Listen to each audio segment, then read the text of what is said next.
वक्रतुंड महाकाय सूर्यकोटि समप्रभा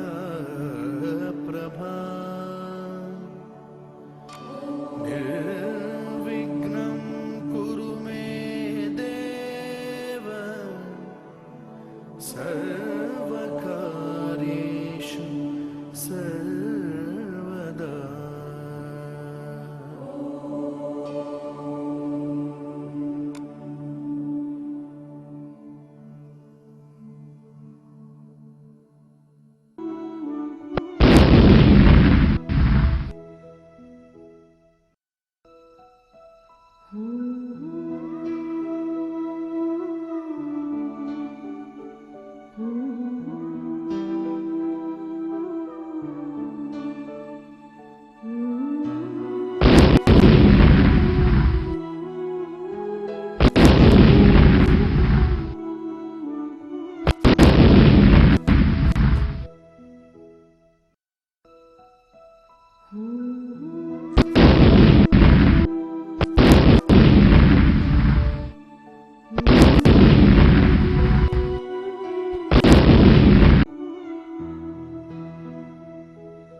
अब हम बात करेंगे पूर्ण वर्ग बनाने की विधि से, यानी कंप्लीटिंग स्क्वायर मेथड से द्विघात समीकरण को हल करने पर या उसके मूल ज्ञात करने पर, उसके रूट्स ज्ञात करने पर। पूर्ण वर्ग विधि से यानी कंप्लीटिंग स्क्वायर मेथड से हम किसी द्विघात समीकरण को कैसे हल करते हैं। ठीक है, पूर्ण वर्ग विधि से यानी कंप्लीटिंग स्क्वायर मेथड से किसी द्विघात समीकरण को हल करने की जो विधि हमें दी थी वो दी थी एक भारतीय गणितज्ञ थे श्रीधराचार्य, उन्होंने। और इस विधि से जब हमें किसी द्विघात समीकरण को हल करना होता है तो उसकी 6 मुख्य चरण होते हैं, उसकी 6 मुख्य स्टेप्स होती हैं। ठीक है, इनको आप नोट कर लें, ढंग से याद भी कर लें। ठीक है, अब इन चरणों को हम आसानी से समझ पाएं इसलिए एक रफ में हम एक द्विघात समीकरण भी मैं यहाँ पे लिख देता हूँ। 9x square minus 12x plus 4 equal to 0। ठीक है, अब इन चरणों को समझते हैं। देखिए, सबसे पहला चरण जो है नंबर 1, वो क्या है कि x स्क्वायर जो है उसका जो गुणांक है, कोफिशिएंट, गुणांक यानी कोफिशिएंट, गुणांक या कोफिशिएंट का मतलब क्या होता है, कोई भी पद हो, बीजीय पद हो, उसका जो संख्यात्मक गुणनखंड होता है, उसमें जो गणितीय अंक जुड़ा हुआ होता है, उसको हम उसका गुणांक कहते हैं या कोफिशिएंट कहते हैं। ठीक है, तो एक्स स्क्वायर का जो गुणांक है यानी एक्स स्क्वायर ये है, इसका गुणांक कौन सा है, 9। एक्स स्क्वायर के गुणांक का समीकरण के प्रत्येक पद में भाग लगाओ, यानी 9 का भाग प्रत्येक पद में लगाना है, प्रत्येक टर्म में, यानी 9x स्क्वायर में भी 9 का भाग लगाना है, माइनस 12x में भी भाग लगाना है 9 का, और 4 में भी 9 का भाग लगाना है। ऐसा क्यों करते हैं, ताकि एक्स स्क्वायर का गुणांक 1 आ जाए। 9/9 करेंगे तो 9 से 9 कट जाएगा, 1 आ जाएगा। तो एक्स स्क्वायर का गुणांक हमें 1 करना होता है। तो यानी हम क्या करते हैं, एक्स स्क्वायर के गुणांक का समीकरण के प्रत्येक पद में भाग लगा देते हैं। मान लीजिए हमने लगा दिया ये 9 9 9, ठीक है। इसके बाद में दूसरा चरण क्या कहता है कि अचर पद, कांस्टेंट टर्म। अब अचर पद कौन सा है इसके अंदर, देखिए 4 वाला था, 4/9 ये अचर पद था हमारा, ठीक है। अचर पद को पक्षांतर के द्वारा आरएचएस की ओर ले जाओ, यानी 0 वाली साइड में, इस साइड में ले आओ। आरएचएस साइड कौन सी होती है, ये वाली। तो इसको हम अचर पद को यानी 4/9 को हम इधर लिख देते हैं। इधर आएगा तो ये माइनस का 4/9 हो जाएगा, -4/9। पक्षांतर के द्वारा इसको इस साइड में लिया है, ठीक है। अब क्या है, कुछ काम करना है रफ में, तीसरी स्टेप में रफ में थोड़ा सा काम करना है। क्या काम करना है, x का जो गुणांक है, देखिए यहाँ पे x की गुणांक की बात हो रही है, x² गुणांक की बात नहीं हो रही है। x का जो गुणांक है, x का जो कोफिशिएंट है, x का कोफिशिएंट क्या है यहाँ पर, -12, ठीक है। x का कोफिशिएंट क्या है, -12। तो -12 में 2 का भाग लगाना है हमें, -12 में 2 का भाग लगाना है, ठीक है। फिर उसका वर्ग करना है, भाग लगाया तो कितना आ गया, -6, ठीक है। इसका वर्ग करना है यानी 6 36, और जो वर्ग आए उसको LHS और RHS दोनों साइड में जोड़ देना है। इधर भी +36 कर दो और इधर भी +36 कर दो, ठीक है, ठीक है ना। इसके बाद में क्या करना होता है, चौथी स्टेप आ जाती है। x का जो गुणांक है उसको 2 से गुणा और 2 से ही विभाजित कर दो, यानी x का गुणांक कितना है, x का गुणांक ये -12/9 लिखा हुआ है, तो उसमें ऊपर भी 2 से मल्टीप्लाई कर दो और नीचे भी 2 से मल्टीप्लाई कर दो, ऊपर नीचे 2 2 से मल्टीप्लाई कर दो, यानी ऊपर तो ये गुणा हो गया और नीचे के हिसाब से ये भाग हो गया, ठीक है। 2 से गुणा और 2 से भाग कर दिया, ठीक है। इसके बाद में क्या करना है, पांचवें स्टेप में LHS की यानी लेफ्ट हैंड साइड की सर्वसमीकाओं से तुलना करो। सर्वसमीकाएं, सर्वसमीकाएं जो हमने चैप्टर की शुरुआत में आपको लिखवाई थी, बीजीय सर्वसमीकाएं, एल्जेब्रिक आइडेंटिटीज, कौन कौन सी थी, याद आ रही है कुछ, देखिए मैं यहाँ पे बता देता हूँ आपको। बहुत सारी थी, 4-5 हमने लिखाई थी। एक तो हमने लिखाई थी a + b का square equal to a² + b² plus 2 × a × b, ठीक है। एक हमने लिखाई थी a - b का square equal to a² + b² minus 2 × a × b, ठीक है। एक हमने लिखवाई थी कि अगर a² - b² कहीं पे लिखा हुआ है तो उसको a + b एक बार प्लस में और a - b एक बार माइनस में लिख देंगे, ठीक है। 3 तो ये लिखवाई थी, ठीक है। और क्या लिखवाई थी हमने, एक हमने लिखवाई थी कि a माइनस, मान लीजिए यहाँ पे लिखा हुआ है a + b इसका होल क्यूब, तो इसका होल क्यूब क्या होता है, equal to a³ + b³ plus 3a × b और a + b, ठीक है। एक हमने लिखवाई थी कि अगर ये a - b का होल क्यूब होता तो क्या हो जाती है, a³ -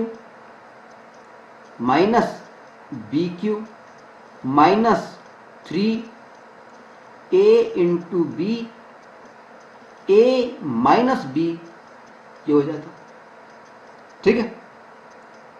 और एक और हमने लिखवाई थी कि अगर लिखा हुआ है x + a और दूसरी तरफ लिखा हुआ है x + b, तो इसको हम ऐसे लिख सकते हैं x² + a + bx + ab। इनको आप लिख लें, ढंग से याद कर लें, ठीक है, समझ लें, ठीक है।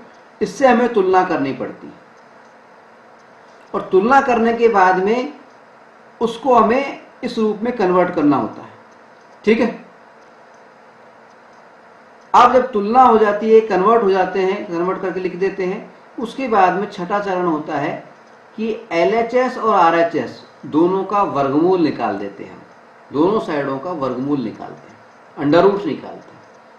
और अंडर रूट जब हम निकालते हैं तो क्या करते हैं, वर्गमूल को बारी बारी से एक बार प्लस मान लेते हैं और एक बार माइनस मान लेते हैं और उसके आधार पर हम जो भी वेरिएबल होती है, जो भी चर होता है, एक्स वाई जेड, जो भी जो चर है, वेरिएबल है, उसका मान ज्ञात करने की कोशिश करते हैं।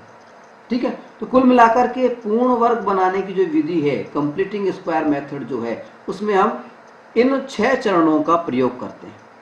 ठीक है, अब कुछ उदाहरण लेते हैं और उनके माध्यम से समझते हैं कि इन 6 चरणों का इस्तेमाल हम किस तरह से करते हैं। मान लीजिए उदाहरण के तौर पे हमें कोई द्विघात समीकरण दिया गया है 3x² माइनस 5x प्लस 2 बराबर 0 और इस द्विघात समीकरण को हमें पूर्ण वर्ग बनाने की विधि से यानी कंप्लीटिंग स्क्वायर मेथड से हल करना है। तो कैसे करेंगे? सबसे पहली स्टेप क्या थी हमारी? सबसे पहली स्टेप हमारी ये थी, हमने अभी आपको लिखाया था कि x² का जो गुणांक होता है उसका इस द्विघात समीकरण के प्रत्येक पद में, प्रत्येक टर्म में हम डिवाइड कर देते हैं, भाग लगा देते हैं। कैसे? x² का गुणांक है 3, यानी 3 का भाग प्रत्येक पद में लगाना है, प्रत्येक टर्म में लगाना है। ये हमारी पहली स्टेप थी। दूसरी स्टेप हमारी क्या थी? दूसरी स्टेप ये थी कि इस द्विघात समीकरण में ये जो अचर पद दिया गया है 2/3, इस अचर पद को, इस कांस्टेंट को, कांस्टेंट टर्म को हम RHS साइड में ले जाते हैं, राइट हैंड साइड में ले जाते हैं, यानी 0 वाली साइड में ले आते हैं। और जब ऐसा करते हैं तो चिन्ह बदल जाता है। ठीक है, तो कैसे लिखेंगे हम इसको? देखिए, ये 3 से ये 3 तो कट जाएगा। अब हम लिखेंगे इसको x² माइनस 5/3x, ठीक है, इक्वल्स टू, ये इधर आकर के क्या हो जाएगा, माइनस की 2/3। ठीक है, ये हमारी दूसरी स्टेप होगी। अब तीसरी स्टेप हमारी क्या बताई थी हमने? तीसरी स्टेप में हम थोड़ा सा काम करते हैं रफ के अंदर। क्या करते हैं कि x का जो गुणांक होता है, x का गुणांक क्या है? -5/3। इस x के गुणांक को अंदर हम 2 का भाग लगा देते हैं। अगर इसको हम 2 से डिवाइड करेंगे, भाग लगा रहे हैं, तो क्या होगा? इस 2 को 2/1 भी लिख सकते हैं। ठीक है, अब इसको हम अगर भाग के चिन्ह को मल्टीप्लाई के चिन्ह के रूप में बदल दें तो ये क्या हो जाएगा? -5/3 इंटू 1/2। ठीक है, अगर इसको करेंगे तो 5 एकम 5 और 3 दूनी 6, यानी -5/6 ये आ जाएगा हमारे पास। ठीक है, अब हम क्या करते हैं, ये जो -5/6 आया है इसका वर्ग कर देते हैं, -5/6 का वर्ग कर देते हैं। जब हम इसका वर्ग करते हैं तो इस माइनस चिन्ह को हम, वर्ग करने पर माइनस का चिन्ह खत्म हो जाता है, प्लस में बदल जाता है, यानी वर्ग करने पर क्या होगा? ये 5/6 का होल स्क्वायर, ये हो गया। और ये जो 5/6 का होल स्क्वायर आया है इसको हम दोनों साइडों में ऐड कर देते हैं, प्लस, ऐड करना प्लस कर देते हैं, 5/6 का होल स्क्वायर, इधर भी प्लस 5/6 का होल स्क्वायर। ठीक है, अब क्या करते हैं हम? ये तीसरी स्टेप हो गई हमारी। अब चौथी स्टेप में हम क्या करते हैं? x का जो गुणांक है यानी 5/3, इस गुणांक को हम 2 से तो मल्टीप्लाई कर देते हैं, यानी इंटू 2, ये डॉट है, इंटू का चिन्ह है, मल्टीप्लाई का चिन्ह है, गुणा का चिन्ह है, ठीक है। 2 से तो मल्टीप्लाई कर देते हैं और 2 से ही डिवाइड कर देते हैं अपॉन 2, ठीक है। अब सॉल्व करके देखते हैं। देखिए हम, ये हो गया हमारे पास में x square minus 2 into 5 by, ये 3 था, 3 इससे मल्टीप्लाई हो जाएगा, 3 दूनी 6, यानी ऊपर वाले 2 को हमने मल्टीप्लाई नहीं किया, 5 दूनी 10 नहीं किया है, ऊपर वाले को नहीं किया, नीचे वाले को ही करा है खाली। ऊपर वाले को क्यों नहीं किया है थोड़ी देर बाद में समझ में आ जाएगा आपको, ठीक है ना। 2 इंटू 5/6 एक्स प्लस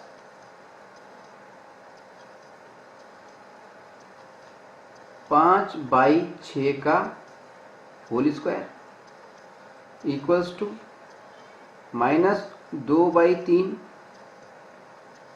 प्लस 25/36, ठीक है। अब क्या करते हैं हम, देखिए इस वाले को भी सॉल्व करके लिख देता हूं मैं आगे। इसको सॉल्व करेंगे तो देखिए क्या आ जाएगा, 36, तो 12 दूनी 24 माइनस का 24 और प्लस का 25, यानी 1/36 इक्वल्स टू 1/36, 1/36 इसका। अब हम क्या करते हैं, ये जो LHS साइड है, LHS साइड है, इसकी तुलना करते हैं हम बीजीय सर्वसमीकरणों से, एल्जेब्रिक आइडेंटिटीज से, जिनकी चर्चा हमने चैप्टर की शुरुआत में भी की थी, आपको लिखवाया था, और थोड़ी देर पहले भी हमने की थी। इनसे तुलना करके देखते हैं कि ये जो LHS साइड है ये किस बीजीय सर्वसमीकरण से मैच कर रही है। तो जब हम सभी बीजीय सर्वसमीकरणों से इसको मिलाने की कोशिश करेंगे तो हमें मालूम चलेगा कि ये जो साइड है ये किससे मैच कर रही है। देखिए हमने एक बीजीय सर्वसमीकरण लिखाई थी, यहां मैं लिख देता हूं, वो लिखाई थी a माइनस बी का whole square equals to A square minus या plus B square minus 2 into A into B, एक लिखाई थी ना हमने, ठीक है। तो यहां पे देखिए ए स्क्वायर की जगह पर एक्स स्क्वायर लिखा हुआ है, बी स्क्वायर की जगह पर 5/6 का होल स्क्वायर लिखा हुआ है, माइनस 2ab की जगह पर माइनस का 2 इंटू ए की जगह पर एक्स और बी की जगह पर 5/6 लिखा हुआ है, ठीक है, यानी इस रूप में है, ठीक है। यानी हम इस सर्वसमीकरण के हिसाब से इसको हम a माइनस बी का होल स्क्वायर के रूप में लिख सकते हैं। तो a की जगह पर जब हम इसको लिखेंगे x को, तो x का स्क्वायर हो जाएगा, ठीक है, माइनस b की जगह पर हम क्या लिख देंगे, सॉरी a की जगह पर x लिख देंगे और b की जगह पर क्या लिख देंगे 5/6, a की जगह पर x लिख दिया, b की जगह पर 5/6 लिख दिया और इसका होल स्क्वायर लिख दिया, ठीक है। अब हमारे पास में क्या आ गया, x माइनस 5/6 का होल स्क्वायर इक्वल्स टू 1/36, यही तो आ गया, ठीक है। अब हमारी आती है छठी स्टेप। छठी स्टेप में हम क्या करते हैं, दोनों साइडों के LHS और RHS दोनों साइडों का वर्गमूल निकाल देते हैं, अंडर रूट निकाल देते हैं, ठीक है। अंडर रूट निकाल रहे हैं, इसका मतलब क्या हुआ कि स्क्वायर हट जाएगा, ये बच जाएगा x माइनस 5/6।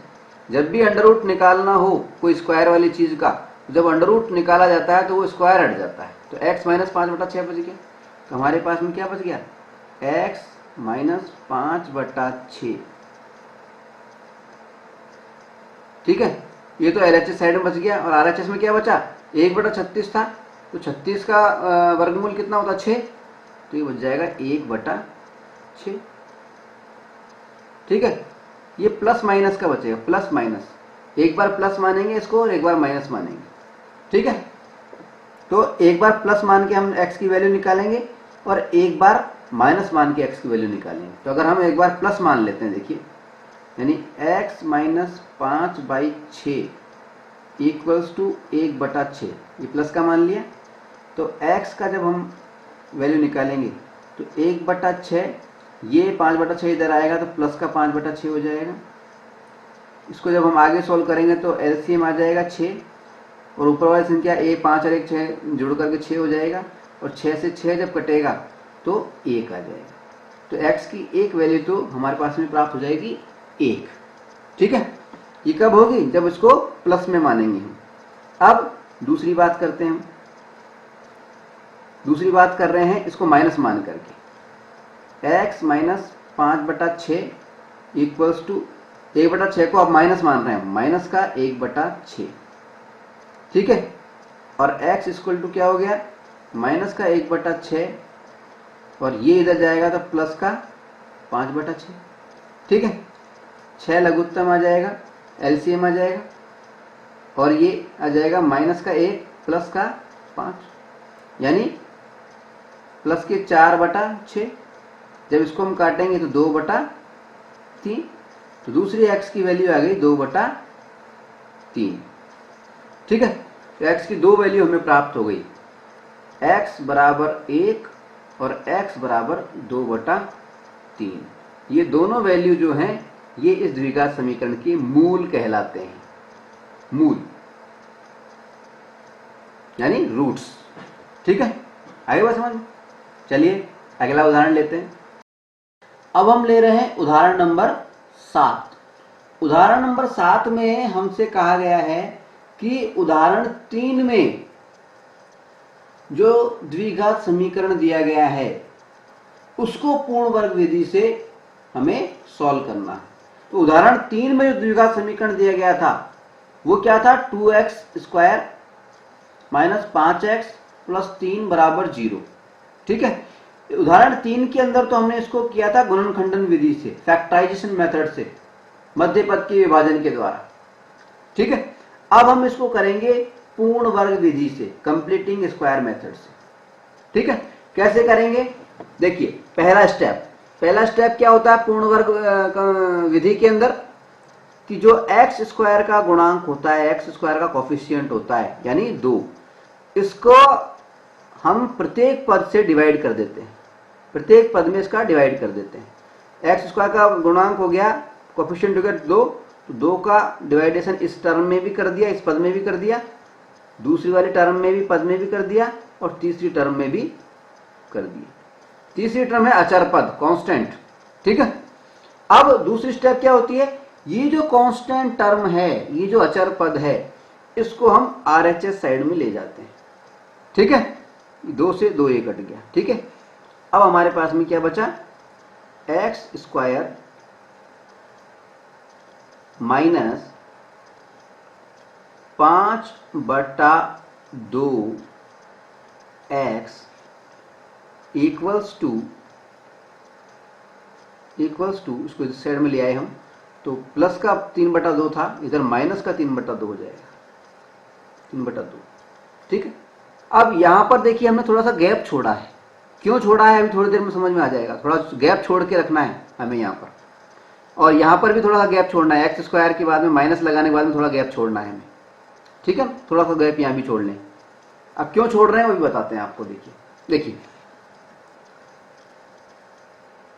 अब हमें तीसरी स्टेप करनी है। तीसरी स्टेप में हमसे कहा गया है कि x का जो गुणांक है, तीसरे स्टेप में कुछ काम हमें रफ में करना पड़ता है। क्या करना पड़ता है कि x का जो गुणांक है, x का गुणांक क्या है? -5/2, माइनस का 5/2, ये x का गुणांक है। ठीक है, कोफिशिएंट है। अब x के गुणांक में 2 का भाग लगाना है। 2 का भाग लगाना है। 2 का भाग लगाने का मतलब होता है इसको हम मल्टीप्लाई कर सकते हैं 1/2 से। ठीक है, भाग लगाने का मतलब होता है इसको गुणा कर दो 1/2 से। ठीक है, अब क्या करना है? क्या आ गया हमारे पास में? माइनस का 5/4। अब ये जो 5/4 हमें प्राप्त हुआ है x² का गुणांक, x का इसको गुणा करने पर, इसका हम वर्ग कर देते हैं। और जब भी हम वर्ग करते हैं तो ये माइनस का चिन्ह हट जाता है, 5/4 इस तरह से लिखेंगे, ये हो गया वर्ग। ठीक है, ये काम तो करना है रफ में।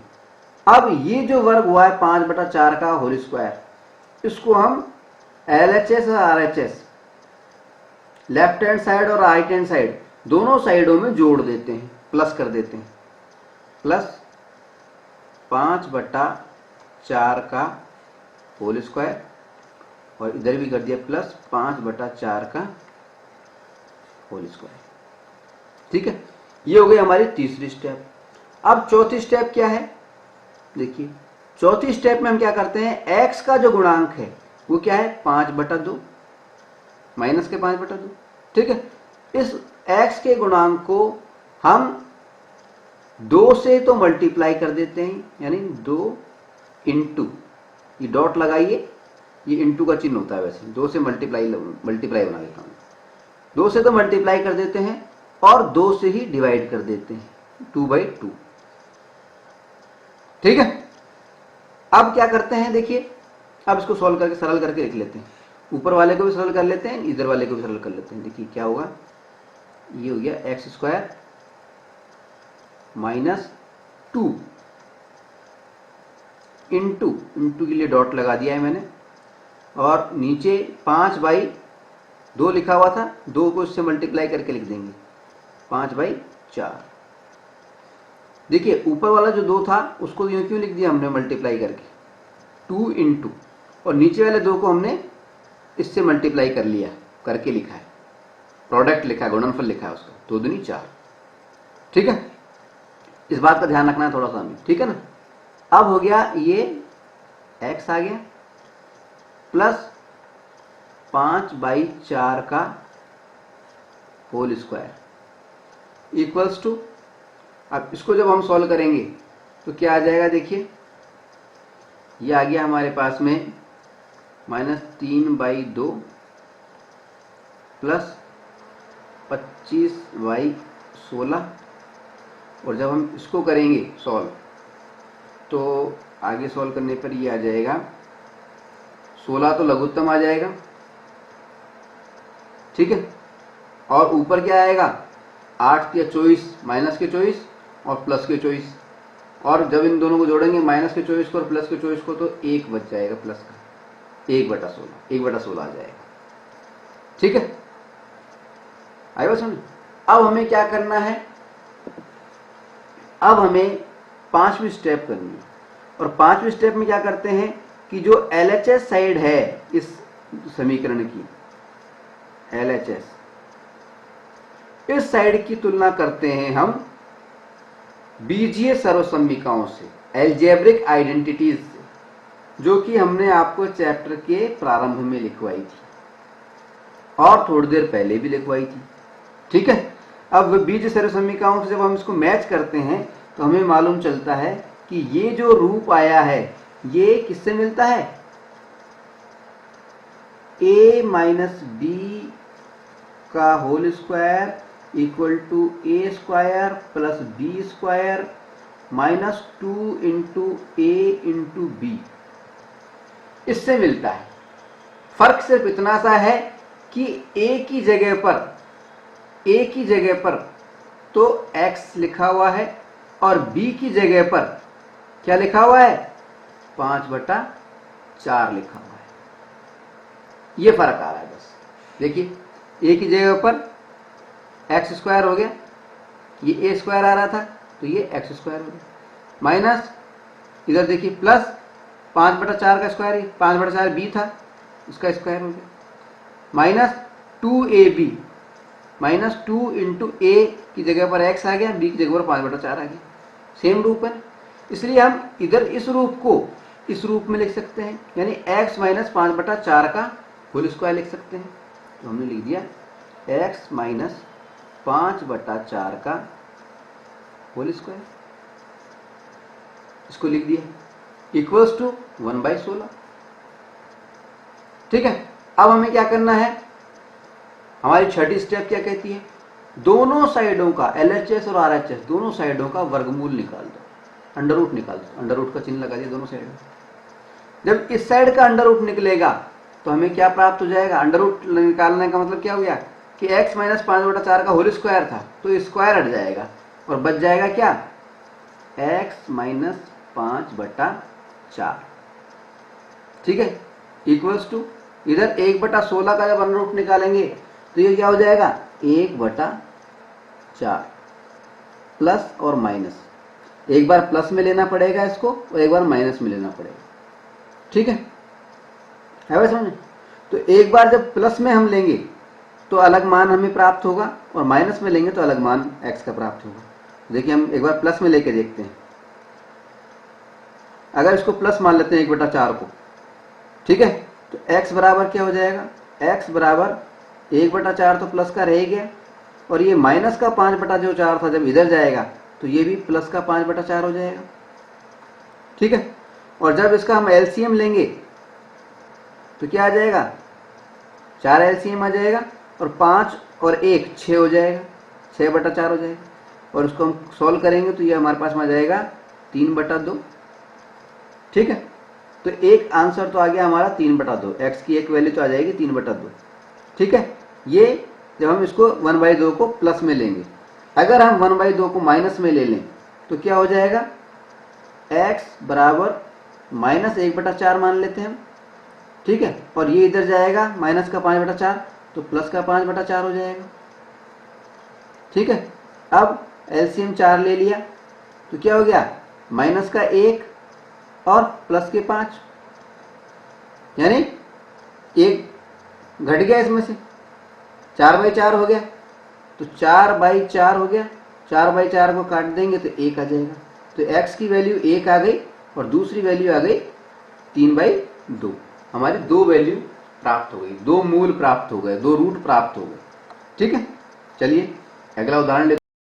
अगले उदाहरण के रूप में ले रहे हैं हम उदाहरण नंबर 8 को। इसमें हमसे कहा गया है कि 5x² माइनस 6x माइनस 2 बराबर 0, ये जो द्विघात समीकरण है इसका हमें पूर्ण वर्ग बनाने की विधि से, यानी कंप्लीटिंग स्क्वायर मेथड से इसका हल ज्ञात करना है या इसके मूल ज्ञात करने, रूट्स ज्ञात करने हैं, यानी x की वैल्यूज ज्ञात करनी। कैसे करते हैं? देखिए, सबसे पहले स्टेप क्या होती है पूर्ण वर्ग बनाने की विधि में? x² का जो गुणांक होता है, x² का जो कोफिशिएंट होता है वो क्या है? यहाँ पे 5। तो उस x² के कोफिशिएंट का प्रत्येक पद में, प्रत्येक टर्म में भाग लगा दें बटा अपॉन 5/5। ये तो पहली स्टेप है हमारी। ठीक है, अब दूसरी स्टेप क्या है हमारी? दूसरी स्टेप होती है कि ये जो अचर पद होता है, ये जो कांस्टेंट टर्म है 2/5 माइनस के, इसको हम RHS साइड में ले जाते हैं, राइट हैंड साइड में ले जाते हैं। ठीक है, और 5 से इस 5 को काट देते हैं। ठीक है, अब हमारे पास में क्या बचा? x² minus 6/5x equals to 2/5 इधर थे प्लस माइनस के, इधर हो गए प्लस के 2/5। ठीक है, ये हमारी दूसरी स्टेप हो गई। अब तीसरी स्टेप में थोड़ा सा काम करते हैं हम रफ में। क्या करते हैं? x का जो गुणांक होता है, x का गुणांक क्या है? 6/5 माइनस के, क्या है? माइनस के 6/5। इसको हम 2 से डिवाइड करते हैं, 2 से इसमें 2 का भाग लगाते हैं। इसके अंदर 2 का भाग लगाने का मतलब होता है इसको हम 1/2 से मल्टीप्लाई कर देते हैं। कितना आ गया हमारे पास में? 6/10 माइनस के। ठीक है, अब इसके अंदर हम क्या करते हैं? मल्टीप्लाई करने के बाद में, डिवाइड करने के बाद में इसको हम वर्क कर देते हैं, इसका वर्क कर देते हैं। जब हम वर्क करते हैं तो ये माइनस का 6/10 है, ये इसको हम वर्क करने पर इस तरह से लिख देंगे 6/10, चिन्ह हटा देते हैं 6/10। ठीक है, इस तरह से। अब ये जो 6/10 का स्क्वायर आया है, होल स्क्वायर आया है, इसको हम LHS और RHS दोनों साइडों में जोड़ देते हैं। ये तो रफ में था सारा काम, ये रफ का काम है। ठीक है ना। अब इसको दोनों तरफ जोड़ दिया हमने, प्लस अगली स्टेप लिख करके यहाँ पे प्लस दोनों तरफ जोड़ दिया, 6/10 का whole square,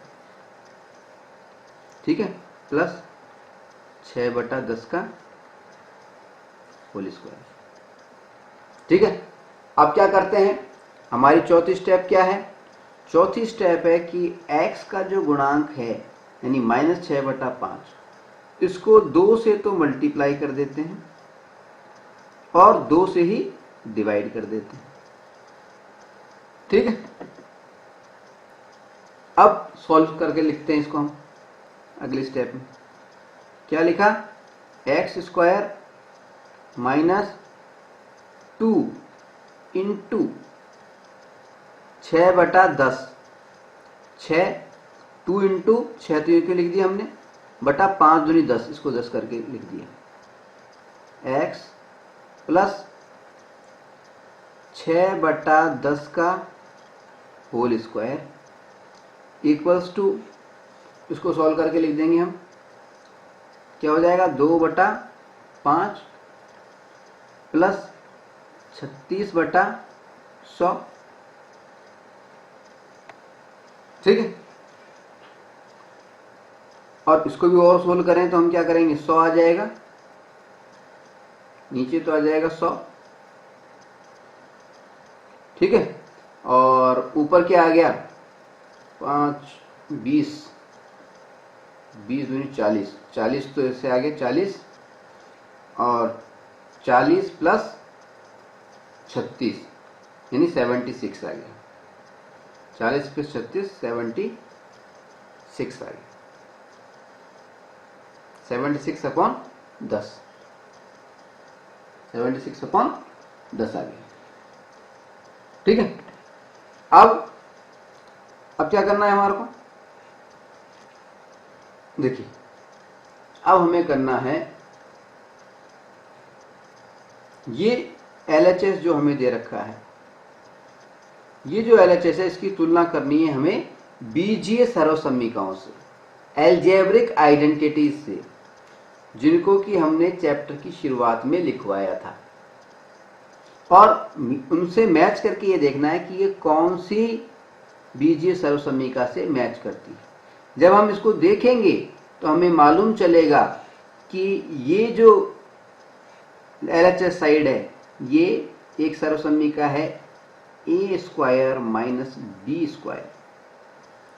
sorry a - b का whole square equals to a² plus b² - 2 into a into b, इससे मैच करती है, ठीक है। सब फर्क इतना है कि a की जगह पर तो इसमें x का इस्तेमाल हो रहा है और b की जगह पर इसमें 6/10 का इस्तेमाल हो रहा है, ठीक है। तो हम इस LHS साइड को इस रूप में लिख देते हैं, a - b का होल स्क्वायर के रूप में लिख देते हैं, यानी x - 6/10 का होल स्क्वायर लिख देते हैं, x - 6/10 का होल स्क्वायर हमने इसको ये लिख दिया अगली स्टेप में, ठीक है, इक्वल्स टू 76/100, ठीक है, ठीक है। अब हमें क्या करना है, दोनों तरफ के अंडर रूट निकालने, वर्गमूल निकालने, इसका ये वर्गमूल निकाल दिया और इसका इधर वर्गमूल निकाल दिया, ठीक है। दोनों साइडों के वर्गमूल निकालने हैं।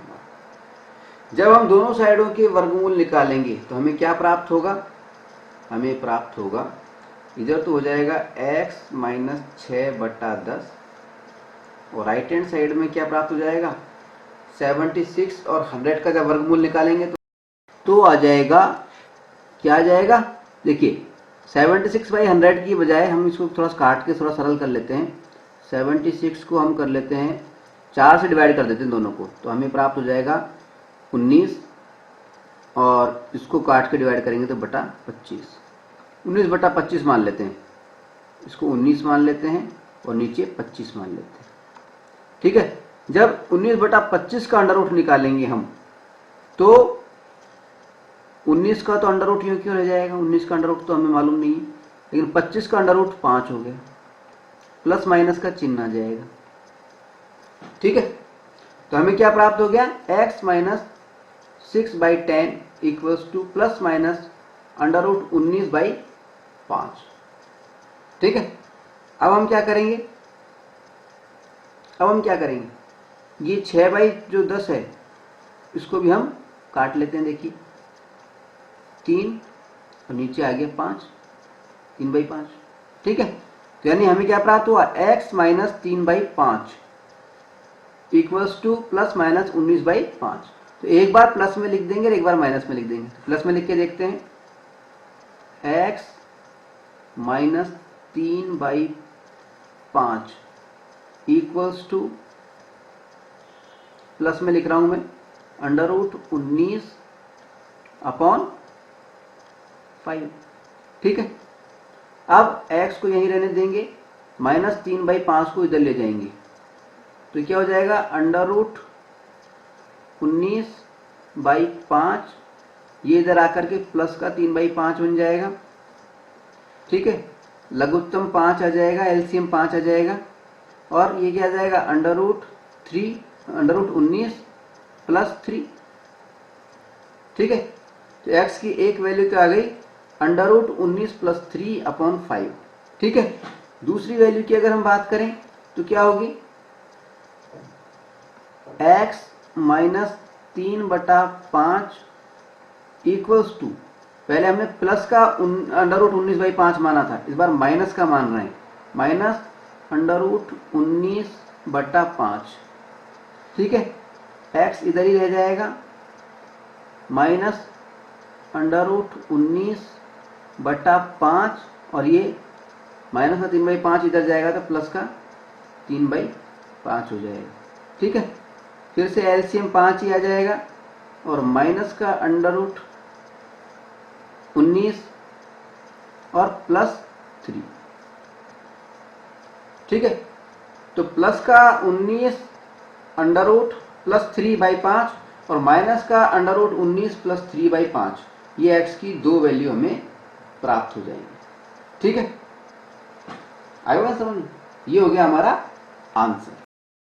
अब हम बात करेंगे पूर्ण वर्ग बनाने की विधि, यानी कंप्लीटिंग स्क्वायर मेथड से द्विघात समीकरण हल करने के लिए जो सूत्र इस्तेमाल होता है, जिसको कि हम श्रीधराचार्य सूत्र के नाम से जानते हैं या द्विघाती सूत्र के नाम से जानते हैं, जिसको अंग्रेजी में बोलते हैं क्वाड्रेटिक फार्मूला। ये फार्मूला किस प्रकार से बना, हालांकि ये फार्मूला श्रीधराचार्य ने बनाया था, तो इस फार्मूले को कैसे बनाया था ये हमें समझना है, और ये फार्मूला क्या है ये हमें समझना है। तो कैसे बनाया था, इसके लिए हम क्या करते हैं कि द्विघात समीकरण का जो मानक रूप होता है उसको पूर्ण वर्ग विधि से हल करने की कोशिश करते हैं। ठीक है, तो द्विघात समीकरण का मानक रूप क्या होता है, ax² plus bx plus c equals to 0। ठीक है, ये मानक रूप होता है द्विघात समीकरण का, क्वाड्रेटिक इक्वेशन का। ठीक है, अब इसको पूर्ण वर्ग बनाने की विधि, कंप्लीटिंग स्क्वायर मेथड, इसके अंदर हम लगा रहे हैं। ठीक है, पहला चरण क्या होता है पूर्ण वर्ग बनाने की विधि में, कंप्लीटिंग स्क्वायर मेथड में, कि x² का जो गुणांक है उसको, x का गुणांक क्या है यहाँ पर a, उसका डिवाइड हम प्रत्येक टर्म में कर देते हैं, इस समीकरण के प्रत्येक पद में कर देते हैं। तो upon a upon a upon a। ठीक है, a से a कट गया। ठीक है, अब दूसरी स्टेप में हम क्या करते हैं, अचर पद को राइट हैंड साइड में ले जाते हैं, RHS साइड में ले जाते हैं। तो क्या हो गया हमारे पास में, देखिए x² plus b/ax equals to,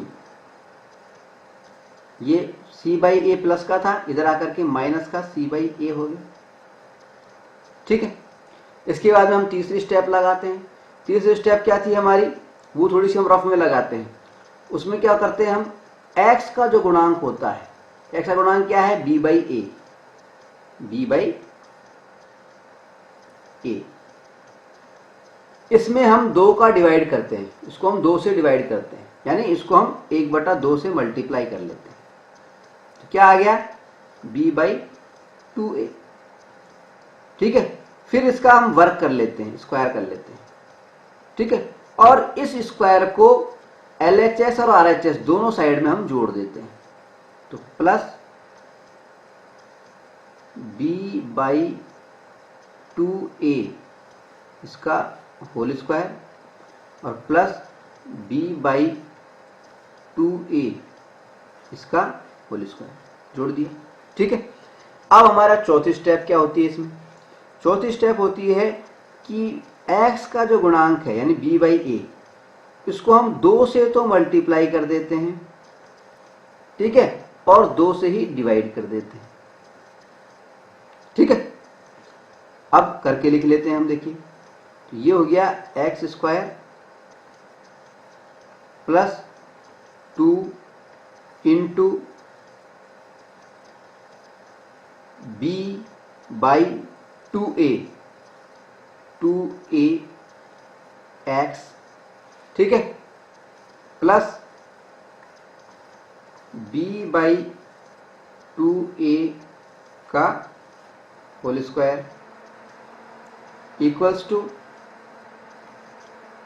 minus c/a plus b² और ये 4। जब इसको खोलेंगे हम तो 2 का 4 हो जाएगा, 4 a का स्क्वायर a स्क्वायर, 4a²। ठीक है, यही तो हुआ। ठीक है, अब हमारी अगली स्टेप क्या होती है? अगली स्टेप हमारी ये होती है कि ये जो LHS साइड है इसकी हम तुलना करते हैं।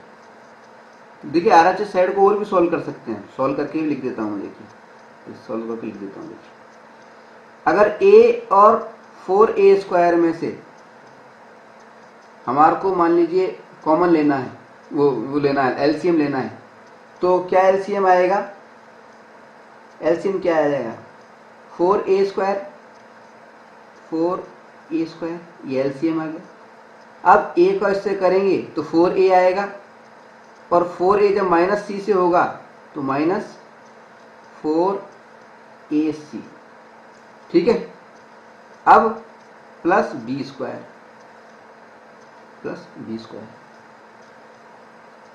ठीक है, या हम इसको ये भी लिख सकते हैं, 20 को इसको पहले लिख लेंगे, इसको हम इस तरह से भी लिख सकते हैं, इसको हम इस तरह से भी लिख सकते हैं कि b² plus b² minus 4ac, b² minus 4ac upon 4a²।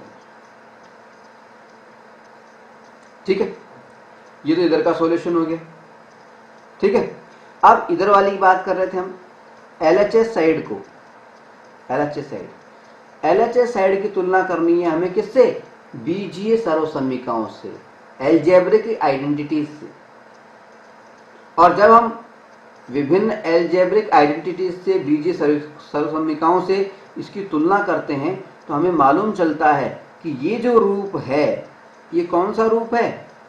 ये है a प्लस b का whole square equals to a² plus b² plus 2a into b। इस सर्वसमीका से मैच करता है। फर्क कितना सा आ रहा है कि a के स्थान पर तो क्या लिखा हुआ है? x लिखा हुआ है, और b के स्थान पे क्या लिखा हुआ है? b/2a लिखा हुआ है। ये तो फर्क है। यानी हम इस रूप को a प्लस b का होल स्क्वायर के रूप में लिख सकते हैं। तो इस रूप को हमने लिख दिया, इस रूप में लिख दिया x प्लस b/2a का होल स्क्वायर, इस रूप में लिख दिया LHS को। और RHS में क्या आ गया था हमारे पास में? इक्वल्स टू में b² minus 4ac upon 4a²। ये आ गया था। अब हम क्या करते हैं अगले स्टेप में, दोनों तरफ का अंडर रूट निकालते हैं, LHS और RHS। इसका अंडर रूट निकाला और इसका भी अंडर रूट निकाल दिया। जब हमने अंडर रूट निकाला तो हमें क्या प्राप्त हो गया, हमें क्या प्राप्त हो जाएगा, हमें प्राप्त हो जाएगा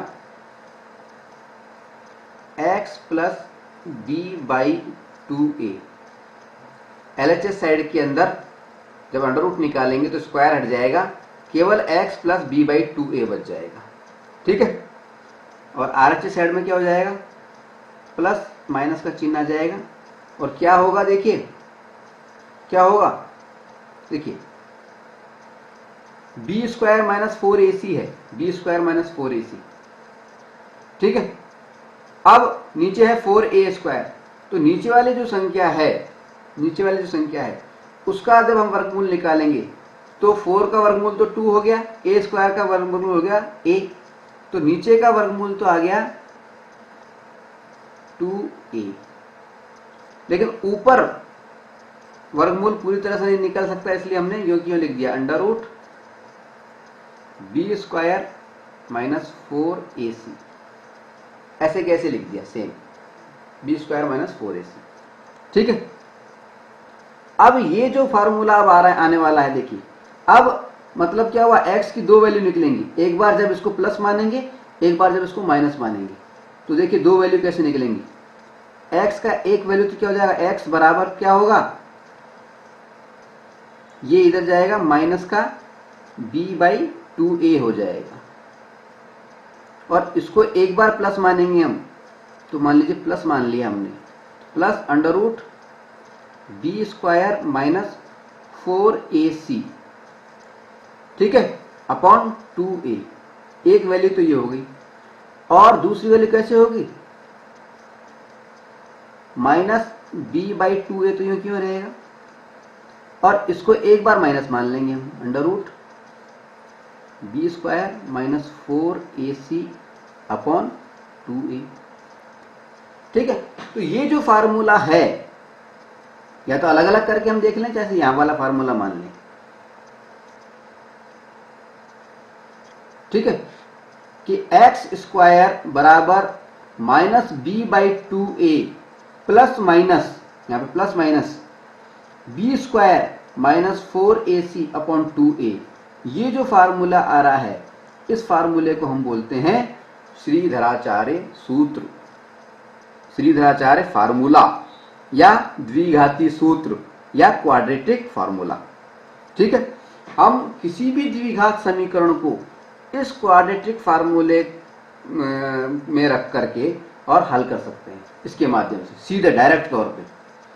अब तक तो हम गुणनखंड विधि से कर रहे थे या पूर्ण वर्ग विधि से कर रहे थे, बहुत सारी स्टेप फॉलो करनी पड़ती थी, लेकिन हम चाहें तो सीधे श्रीधराचार्य सूत्र को लगा करके, सीधे इस द्विघाती सूत्र को लगा करके, क्वाड्रेटिक फार्मूले को लगा करके हम किसी भी द्विघात समीकरण के हल ज्ञात कर सकते हैं, सॉल्यूशन ज्ञात कर सकते हैं, उसके मूल यानी रूट्स ज्ञात कर सकते हैं, ठीक है। चलिए अब हम इसके प्रयोग से आगे कुछ उदाहरण लेंगे, लेकिन उससे पहले यहां पर एक बात मैं छोटी सी और बता दूं आपको, कि ये जो फार्मूला है, इसके अंदर ये जो ये चीज आई थी, देखिए b स्क्वायर माइनस 4ac, ये बड़ी इंपॉर्टेंट चीज, b स्क्वायर माइनस 4ac, ये बड़ी इंपॉर्टेंट चीज, ठीक है। और ये इंपॉर्टेंट क्यों है b स्क्वायर माइनस 4ac, दरअसल ये जो b स्क्वायर माइनस 4ac है, इसको हम बोलते हैं विव्यक्तीकरण। क्या बोलते हैं, विव्यक्तीकरण। हिंदी में लिख देता हूं, कहां लिखूं, यहां लिख देता हूं,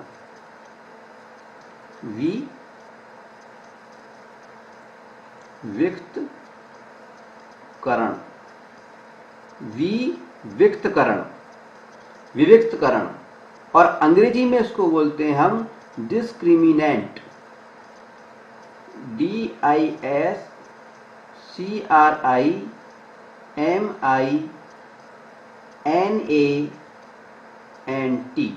डिस्क्रिमिनेंट या विभक्तीकरण, ये जो बी स्क्वायर माइनस 4ac है इसको डिस्क्रिमिनेंट या विभक्तीकरण कहते हैं और इसको डी से हम प्रदर्शित भी करते हैं, डी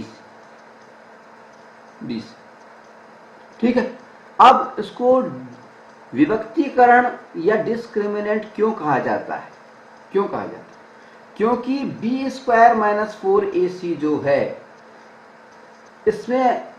इसके माध्यम से हम ये बता सकते हैं कि किसी भी द्विघात समीकरण के मूल जो हैं वो वास्तविक हैं या अवास्तविक हैं। ठीक है। कोई भी द्विघात समीकरण हमें दिया गया है, क्वाड्रेटिक इक्वेशन हमें दी गई है और हमसे ये पूछा जाए कि इस समीकरण के जो मूल हैं क्या वो वास्तविक हैं, रियल हैं या अवास्तविक हैं, इमेजिनरी हैं, तो हम इस फार्मूले के माध्यम से हम ज्ञात कर सकते हैं।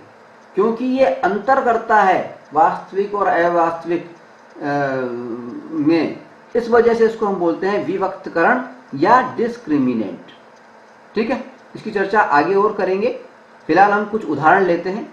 यहाँ पे हम थोड़ा सा बता दें कि अगर डिस्क्रिमिनेंट जो है इसका मान 0 से ज्यादा है, इसका मान 0 से ज्यादा है, अगर 0 से ज्यादा है तो जो मूल होते हैं द्विघात समीकरण के वो वास्तविक होते हैं। ज्यादा का चिन्ह डी ज्यादा है, वी का मुंह खुला हुआ होता है जिधर ज्यादा होता है उधर। ठीक है।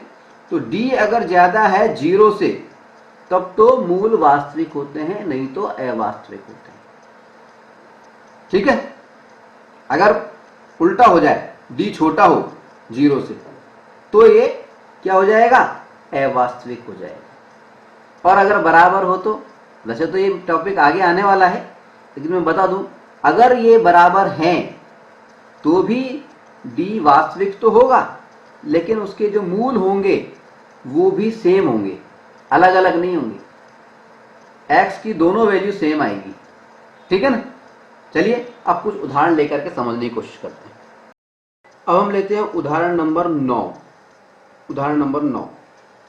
इसमें हमसे कहा गया है पूर्ण वर्ग बनाने की विधि से समीकरण 4x square plus 3x plus 5 equal to 0 के मूल ज्ञात करने हैं या उसका सॉल्यूशन ज्ञात करना है। ठीक है।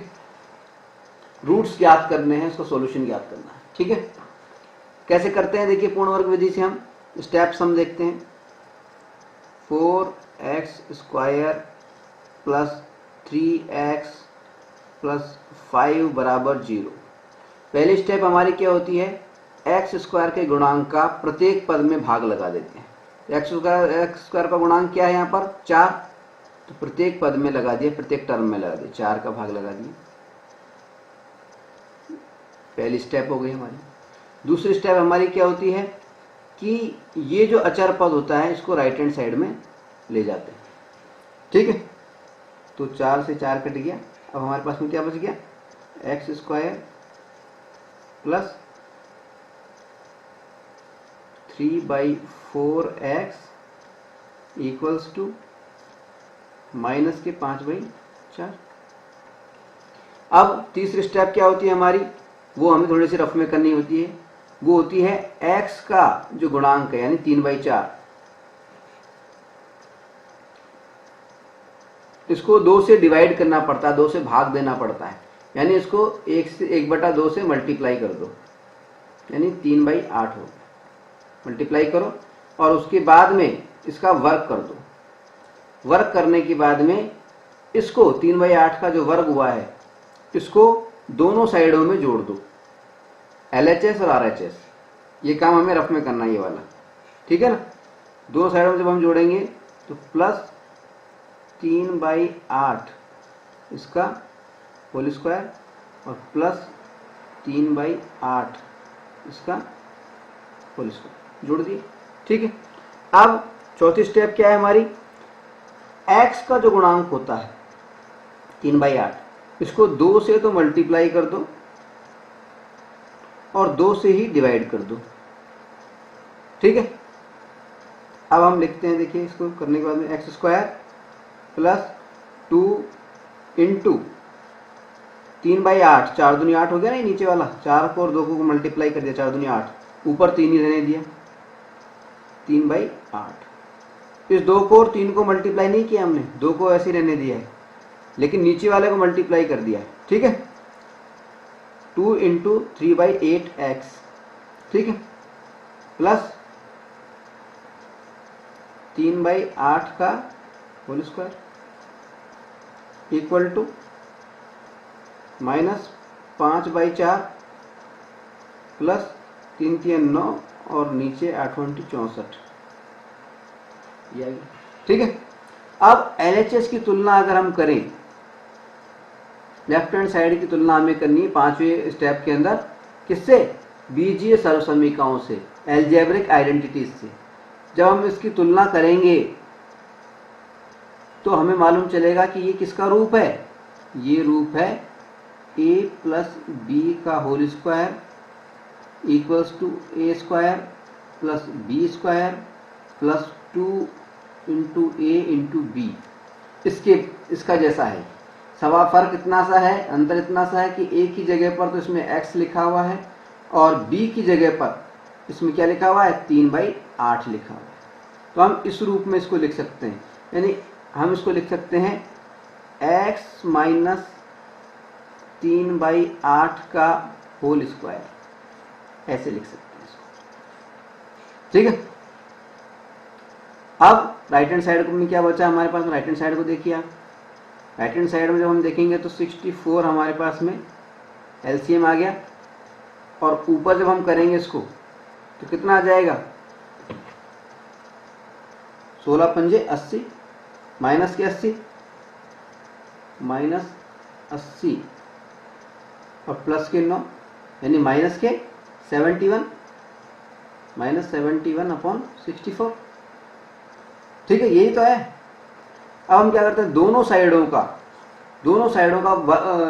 अंडर रूट कर देंगे, यानी इसका भी अंडर रूट कर देंगे और इसका भी अंडर रूट कर देंगे। ठीक है, इसका अंडर रूट जब हम करेंगे तो हमें क्या प्राप्त होगा? x minus 3/8। ठीक है, इक्वल्स टू, जब इधर का अंडर रूट करेंगे हम तो 71 का तो अंडर रूट क्यों रह जाएगा, क्योंकि इसका हम निकल नहीं पाएगा पूर्ण उसमें, और नीचे वाले को हम वापस से 8 कर देंगे, ये 8 हो गया। ठीक है, अब ये है प्लस माइनस, एक बार प्लस में लेंगे इसको, एक बार माइनस में लेंगे। ठीक है, अब इसके माध्यम से हम एक बार प्लस की वैल्यू रख करके और एक बार माइनस की वैल्यू रख करके x के दो मूल ज्ञात कर सकते हैं, x के दो मान ज्ञात कर सकते हैं। ठीक है, कैसे ज्ञात करेंगे? देखिए, x को यहीं रहने देंगे, माइनस 3/8 को इधर ले जाएंगे तो प्लस के 3/8 हो गए। ठीक है, 3/8 हो गए प्लस के, और अगर इसको प्लस में लेंगे तो plus under root minus 71 upon 8। जब एलसीएम लेकर के हम इसको करेंगे तो ये क्या जाएगा? 8 तो नीचे रह गया और 3 प्लस अंडर रूट माइनस 71, एक तो ये आ गया हमारे पास में। ठीक है, और दूसरा क्या आ जाएगा हमारे पास में? अब के माइनस का लेते हैं इस बार, तो क्या आ जाएगा हमारे पास में? देखिए x का मान क्या आ जाएगा? x तो यहीं रख लेते हैं हम, तो x इक्वल टू आ जाएगा 3/8 को इधर ले गए हम, प्लस का 3/8 हो गया। इस बार इसको माइनस का माना है हमने, तो minus under root minus 71 upon 8, लघुत्तम लेंगे 8 आ जाएगा। ठीक है, यानी 3 माइनस अंडर रूट माइनस 71, ये हमारा आ जाएगा। क्या आ जाएगा? 3 minus under root minus 71 upon 8, ये दूसरा हमारा मूल हो गया। ठीक है, ठीक है। अब अगर इस सवाल के अंदर, ये तो हमने निकाल लिया, हल निकाल लिया, इसके मूल निकाल लिया रूट्स, ठीक है, पूर्ण वर्ग विधि से, कंप्लीटिंग स्क्वायर मेथड से। लेकिन अगर हमसे ये कहा जाए कि क्या ये मूल वास्तविक हैं या अवास्तविक हैं, तो हमें कैसे मालूम चलेगा? देखिए, हमने आपको थोड़ी देर पहले बताया था किसके बारे में? हमने आपको बताया था बी स्क्वायर, जो श्रीधराचार्य सूत्र बताया था, फार्मूला बताया था, उसमें से हमने बताया था बी स्क्वायर माइनस 4ac, ये जो चीज है इसको हम क्या बोलते हैं? क्या बोलते हैं इसको? विविक्त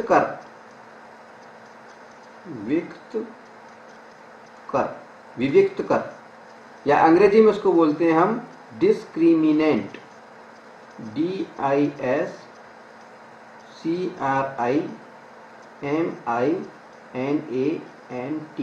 डिस्क्रिमिनेंट।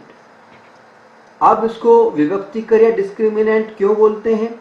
क्योंकि इसकी वैल्यू निकाल करके हम ये बता सकते हैं, हम ये अंतर कर सकते हैं कि किसी द्विघात समीकरण के, किसी क्वाड्रेटिक इक्वेशन के जो मूल हैं, जो रूट्स हैं, वो वास्तविक हैं, रियल हैं या नहीं हैं। ठीक है? कैसे करते हैं कि अगर इसकी वैल्यू 0 से ज्यादा होती है, यानी बी स्क्वायर माइनस 4ac, इसकी वैल्यू अगर 0 से ज्यादा है, ये बड़ा है 0 से, तब तो वास्तविक होते हैं, मूल वास्तविक होते हैं। लेकिन अगर ऐसा हो कि इसकी जो वैल्यू आए, बी स्क्वायर माइनस 4ac की जो वैल्यू आए, वो 0 उससे बड़ा हो या 0 से ये छोटी हो, तो तब हम कहेंगे कि मूल जो है वो अवास्तविक है, अवास्तविक।